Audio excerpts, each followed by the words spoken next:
Als heterogen Gesellschaft vun Haut brach eng heterogen Bildungslandschaft, also Schulen an nonformal Strukturen, die sich de Besoin vun de Kanner so gut wie méiglech passen. E Modell fir jidere gëtt net. An Kanner an die Jung brauchen eng Offer, die engerseits op hier Individualitäten ageht, also do ofëlt, wo se stinn, an andererseits und d'Entwicklung vun der Gesellschaft a vun der Erbechtswelt ugepasst ass. Am fundamental als d'Orientierungsprozedur adaptéiert ginn an huet den ältere méi Matsprucherecht ginn am Interesse och vum Kant. D'Lehre vun der franzéscher Spruch als komplett iwwerschaft ginn, mat neue Material an enger moderner Approsch. Grundschule an die nonformal Bildungsstrukture sind op viele Plätze Mino bei jene geregt, erschaffen Hand an Hand mam Kant am Mittelpunkt.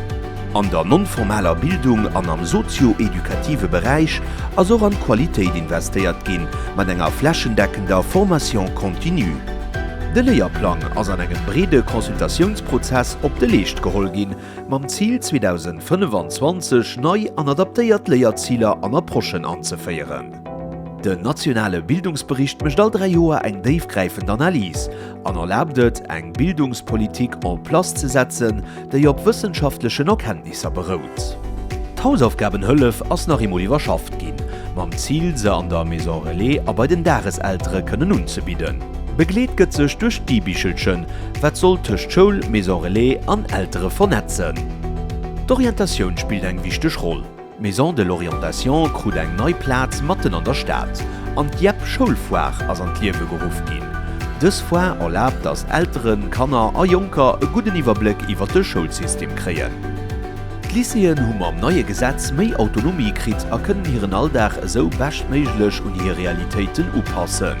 Aus der Dynamik sind noch eng Partineisektionen a Fächer entstanden, déi de Schüler nach emol ganz neue Méiglechkete ginn fir ihre Parcours ze gestalten.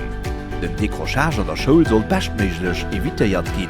Dofir geht Schulpflicht op 18 Joer op an et entstehen neue Bildungsofferen.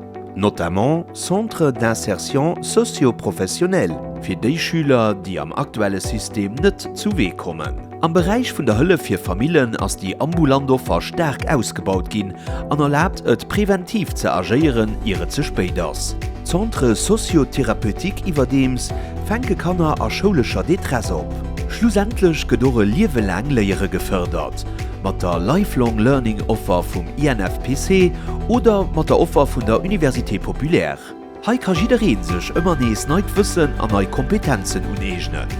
Et geht den Defi, e modernen an zeitgemäße Bildungssystem zu schaffen, den den Talenter gerecht gëtt an eng gut Bildung fir jideren erméiglëcht.